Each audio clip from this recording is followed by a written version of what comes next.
Assalamualaikum warahmatullahi wabarakatuh. Perkenalkan, nama saya Nimadi Sri Wulandari dengan NIM S1S121007 dari jurusan Teknik Informatika Universitas Haluoleo.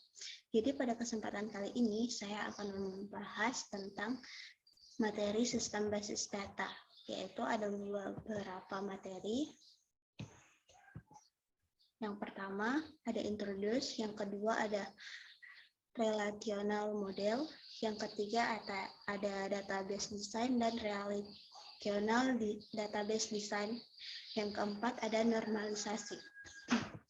Langsung saja ke materi yang pertama, introduce sistem basis data. Sistem basis data atau database adalah kumpulan informasi terstruktur yang terorganisasi dalam bentuk data. Biasanya disimpan secara elektronik dalam sistem komputer.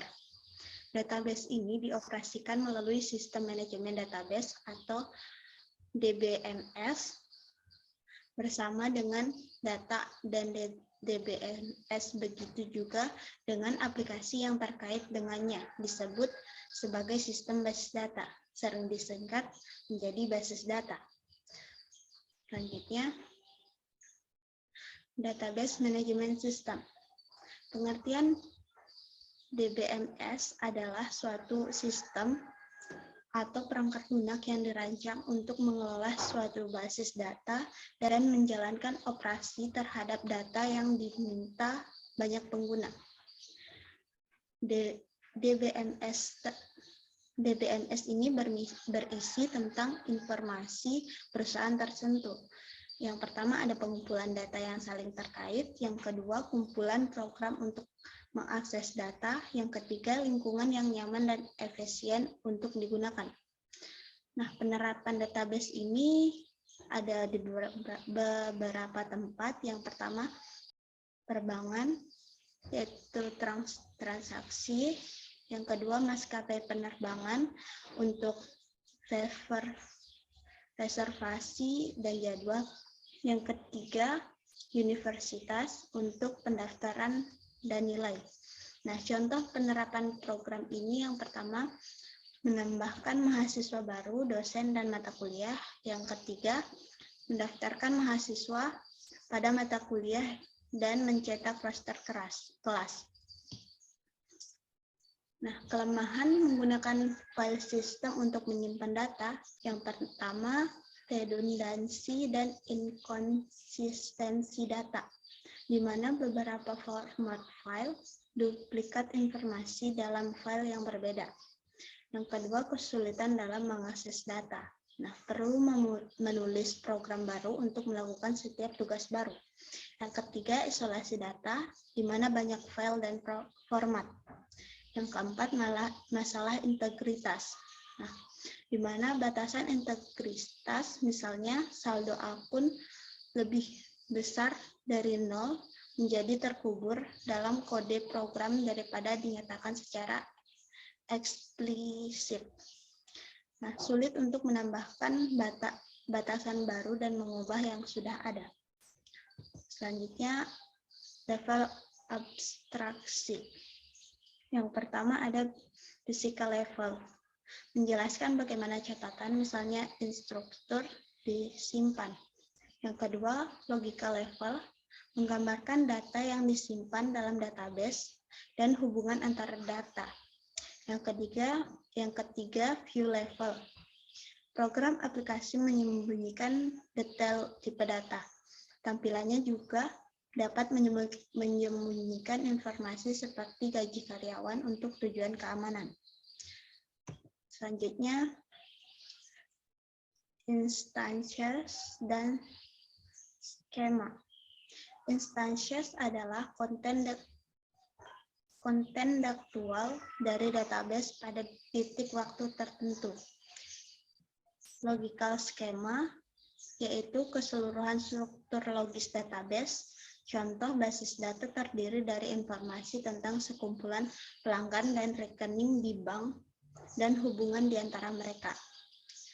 Selanjutnya, physical schema yaitu keseluruhan struktur fisik database. Selanjutnya, physical data independent yaitu kemampuan untuk memodifikasi skema fisik tanpa mengubah skema logisnya. Selanjutnya, model data. Kumpulan alat untuk mendeskripsikan, yaitu ada data, hubungan data, simatik data, dan kendala data.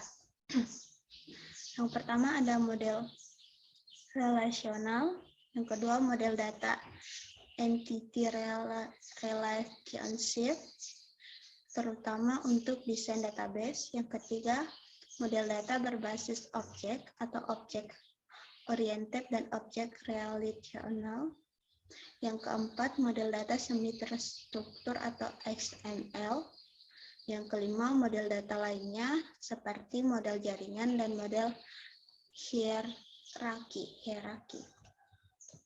Selanjutnya, model relasional. Nah, semua data disimpan dalam berbagai tabel. Contohnya seperti data tabular dalam model relasional. Jadi di sini ada atribut atau di kolomnya terdapat atribut ID, name, depth name, dan salary. Jadi ini disebut columns. Sementara di barisnya itu terdapat berbagai dan salary. Ini seperti itu. Lanjut, contoh basis data relasional. Jadi contoh basis data relasional dapat dilihat di gambar berikut. Selanjutnya,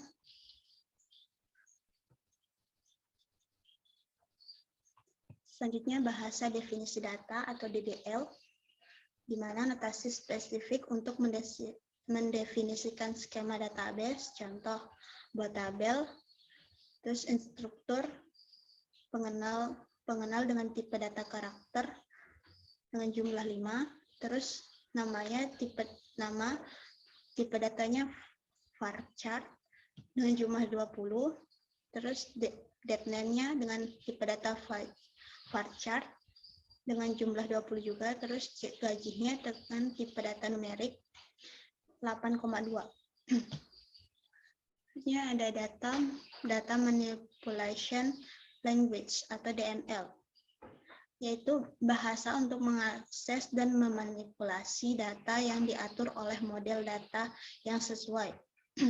Ada dua kelas bahasa, yaitu bahasa bersih dan bahasa komersial, di mana bahasa bersih digunakan untuk membuktikan properti tentang daya komputasi dan untuk optimasi, seperti aljabar rasional, kalkulus relasional tuple, kalkulus relasional domain. Selanjutnya ada komersial, bahasa komersial, yaitu digunakan dalam sistem komersial, di mana SQL adalah bahasa komersial yang paling banyak digunakan. Selanjutnya, apa itu SQL? Nah, SQL adalah singkatan dari Structured Query Language. SQL memungkinkan kamu untuk mengakses dan memanipulasi database. SQL juga menjadi patokan untuk American National Standard Institute, yaitu ANSI. Pada ANSI tahun 1986, dan untuk Organisasi Standar Nasional atau ISO pada tahun 1987.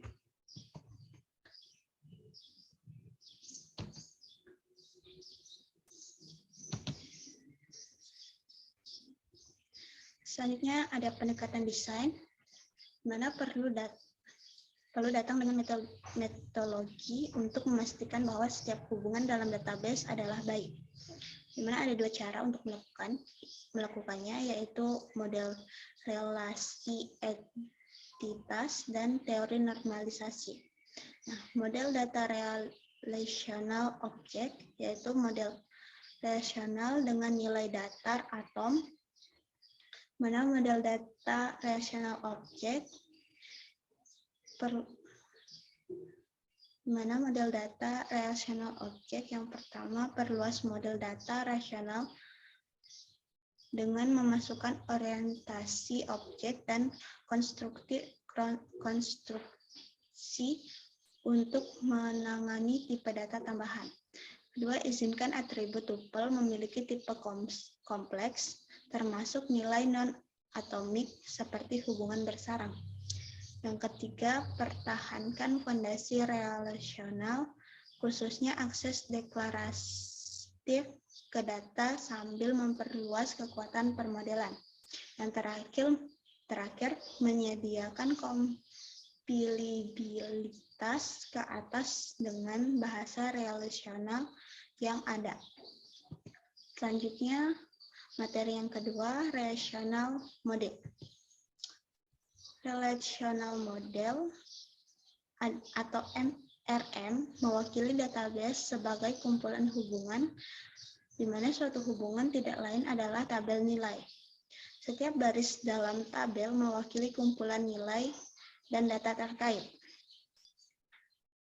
Baris-baris ini di atas meja menunjukkan entitas atau hubungan dunia nyata. Contohnya, ini seperti sini terdapat dalam atributnya itu ada kolom di mana kolomnya terdapat ID, name, date name, dan salary. Terus di tupelnya atau barisnya terdapat kumpulan ID, kumpulan nama, kumpulan date name, dan kumpulan salary. Selanjutnya jenis atribut. Himpunan nilai yang diperbolehkan untuk setiap atribut disebut domain dari atribut. Yang kedua, nilai atribut biasanya harus atomik, yaitu tidak dapat dibagi. Yang ketiga, nilai khusus 0 adalah anggota dari setiap domain. Ditunjukkan bahwa nilainya tidak diketahui. Yang terakhir, nilai 0 menyebabkan komplikasi dalam definisi banyak operasi. Selanjutnya, key. Key dalam database sebenarnya adalah atribut biasa yang ditambahkan deklarasi query tertentu untuk menjadikan key dari tabel tersebut. Akan tetapi, sama seperti nick dan name, atribut yang dijadikan key harus bersifat unik. Artinya, tidak boleh ada dua data atau dua baris dalam satu tabel yang memiliki atribut key yang sama.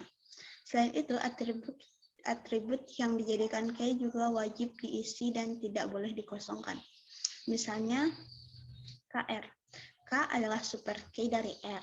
Jika nilai untuk K cukup untuk mengidentifikasi tuple unik dari setiap kemungkinan relasi atau R, contoh ID dan ID, name. Keduanya adalah super key instructor. Super key K minimal. Contohnya ID adalah kunci kandidat untuk instruktur. Nah, salah satu kunci kandidat dipilih untuk menjadi kunci utama. Itu relasi harus muncul di relasi lain. Seperti hubungan referensi, hubungan yang direferensikan. Contohnya Deep9 di instruktur adalah kunci asing dari Departemen Referensi Instruktur. Terus selanjutnya jenis-jenis key. Sini ada primary key. Primary key merupakan tanda pengenal yang ditetapkan untuk suatu tabel. Primary key ini harus merupakan atribut yang paling cocok dan paling dapat membedakan data-data yang ada dalam tabel tersebut. Misalnya, setiap mahasiswa pasti memiliki NIM dan nomor ponsel. Kedua atribut ini pasti merupakan data yang unik, kan? Tidak ada dua mahasiswa yang memiliki NIM dan nomor ponsel yang sama persis. Akan tetapi, mana atribut yang paling cocok untuk menjadi tanda pengenal dari mahasiswa? Yaitu NIM, pastinya lebih cocok untuk dijadikan tanda pengenal si mahasiswa. Jenis key yang kedua ada foreign key, di mana apabila primary key berfungsi untuk menjalankan fungsi pertama dari key dalam database, yakni sebagai tanda pengenal, maka foreign key berfungsi untuk menjalankan fungsi kedua dari key dalam database, yakni sebagai penghubung antar tabel. Sebelum mempelajari penggunaan primary key, mari kita simak tabel kedua. Mari kita simak kedua tabel di bawah ini, di mana tabel siswa ada NIS, nama lengkap, dan jenis kelamin, dan tabel kelas ada kode kelas dan jurusan. Nah, dari kedua tabel di atas dapat kita melihat bahwa ada siswa dan ada kelas dalam satu sekolah. Akan tetapi, kita tidak bisa melihat siswa mana masuk di kelas mana. Nah, untuk memperjelas tabel di atas, kita dapat menghubungkan kedua tabel dengan menggunakan average key. Nah, dari tabel di atas dapat kita ketahui bahwa primary key berinduksi kelas adalah kode kelas. Untuk menghubungkan kedua tabel di atas, kita cukup menambahkan kode kelas sebagai average key pada tabel siswa. Dengan begitu, tampilan tabel seperti di bawah jenis kelamin. Next, selanjutnya diagram skema untuk basis data universitas. Sini ada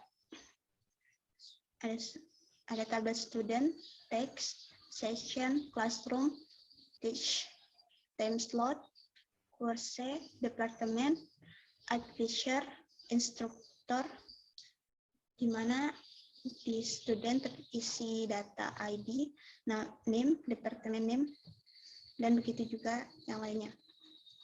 Selanjutnya, relational query language, di mana prosedural vs non-prosedural atau deklaratif. Bahasa yang digunakan itu bahasa murni, yaitu aljabar relasional, kalkulus domain. Juga bahasa murni di atas setara dalam daya komputasi. Aljabar relasional tidak setara dengan mesin balik, terdiri dari 6 operasi dasar. Tetapkan potongan dua relasi, di mana relation R dan S pada tabel R berisi data A dan B, di mana R potongan dan tabel S juga berisi data A dan B. R potongan S sama dengan R kurang dalam kurung R kurang S. Maka didapatkan hasil pada gambar tersebut.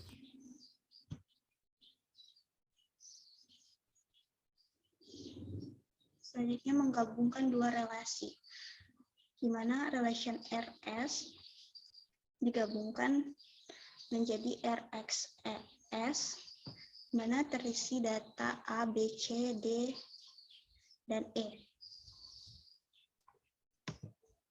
Terus natural join. Natural join memberikan hasil berdasarkan kolom dengan nama yang sama dan tipe data yang sama yang ada pada tabel yang akan digabungkan. Untuk melakukan natural join, harus ada kolom dengan nama dan tipe data yang sama. Kolom ID sama untuk kedua tabel. Oleh karena itu dimungkinkan untuk menggabungkan kedua tabel secara alami. Contohnya pada gambar ini. Terus selanjutnya materi ketiga, database design dan relational database design. Yang pertama, entity relationship model, di mana terdapat proses desain, pemodelan, kendala, diagram ER, masalah desain, kumpulan entitas lemah, fitur ER yang diperpanjang, desain basis data bank, pengurangan ke skema relasi, desain basis data, dan UML. ER diagram. ER diagram biasanya berhubungan langsung dengan diagram data flow untuk menampilkan konten data store. Ketiga hal tersebut dapat membantu memvisualisasikan bagaimana data saling terhubung dan berguna untuk mengonstruksi data basis data relasional. Nah, adapun komponen penyusunnya terdiri atas entitas, atribut, relasi, dan garis. Di mana entitas adalah kumpulan objek yang dapat diidentifikasi secara unik atau saling berbeda. Yang kedua, atribut. Setiap entitas pasti mempunyai elemen yang disebut atribut yang berfungsi untuk mendeskripsikan karakteristik dari entitas. Yang ketiga, relasi. Hubungan antara sejumlah entitas yang berasal dari himpunan entitas yang berbeda. Yang terakhir ada garis. Garis yang menghubungkan antara atribut untuk menunjukkan hubungan entitas pada diagram ER. Nah, proses analisis dan desain basis data. Yang pertama, pahami proses bisnis utama. Yang kedua, ekstraksi atas entitas dasar. Yang ketiga, tentukan atribut setiap entitas. Yang keempat, tentukan relasi antar entitas berdasarkan proses bisnis. Yang kelima, buat rancangan tabel dan implementasikan pada sebuah RDBMS. Yang keenam, buat skenario query untuk menguji apakah desain basis data sudah sesuai dengan proses bisnis yang diinginkan.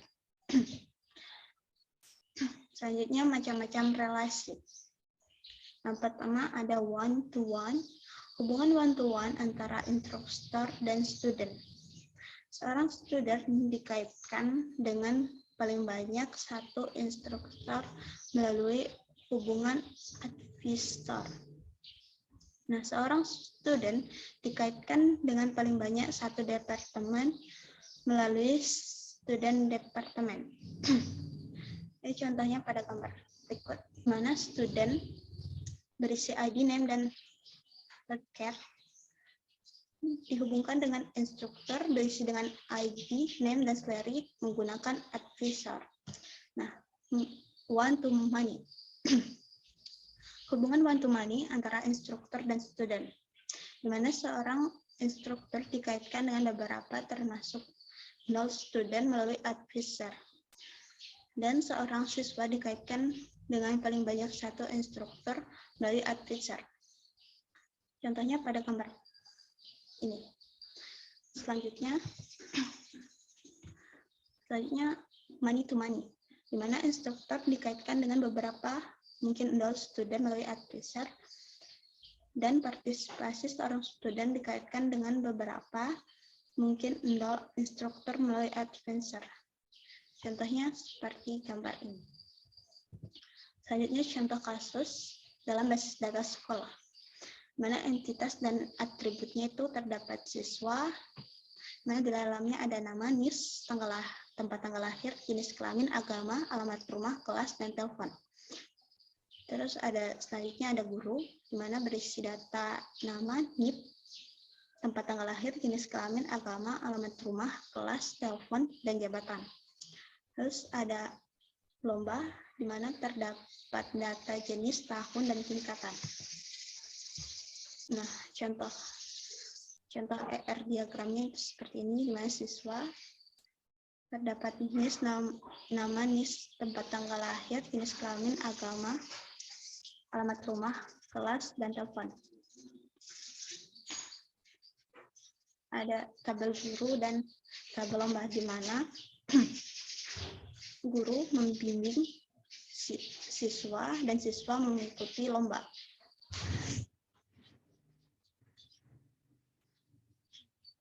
Selanjutnya untuk EER diagramnya, di mana di sini ada tabel siswa, guru membimbing lomba, mengikuti, dan presentasi, di mana guru membimbing siswa mengikuti lomba, dan siswa dapat menghasilkan prestasi. Begitu contoh EER diagramnya. Selanjutnya materi keempat, normalisasi. Normalisasi adalah suatu proses untuk mengubah suatu tabel yang memiliki masalah tertentu ke dalam dua buah tabel atau lebih, yang tidak lagi memiliki masalah tersebut. Masalah tersebut biasanya merupakan suatu ketidakkonsistenan atau tidak normal apabila dilakukan penghapusan, pengubahan, dan pembacaan pada suatu basis data. Nah, tujuan dari normalisasi ini yang pertama untuk mengatur data dalam kelompok-kelompok sehingga mempermudah dalam penanganan data. Yang kedua, menjamin perawatan data. Yang ketiga, untuk menghilangkan kerangkap data. Yang keempat, untuk mengurangi kompleksitas. Yang kelima, untuk mempermudah pemodifikasian data dan lain-lain.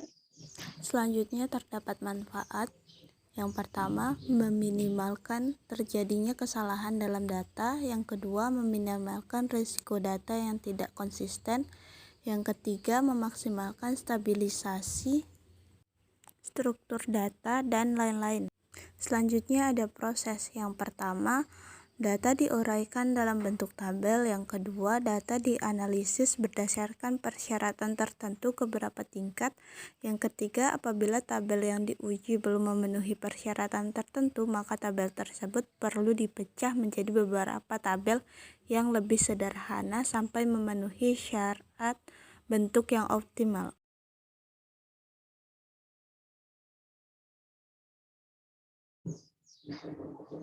Nah, di sini ada aturan-aturannya. Yang pertama, normalisasi yang pertama atau one normal form, di mana mendefinisikan atribut kunci. Yang kedua, tidak adanya grup berulang. Yang ketiga, setiap atribut dalam tabel tersebut harus bernilai atomik atau tidak dapat dibagi-bagi lagi. Nah, contohnya seperti ini. Ini ada tabel universal, nomor jual, tanggal jual, nama barang, kode barang, harga, ID pelanggan, nama pelanggan, dijual.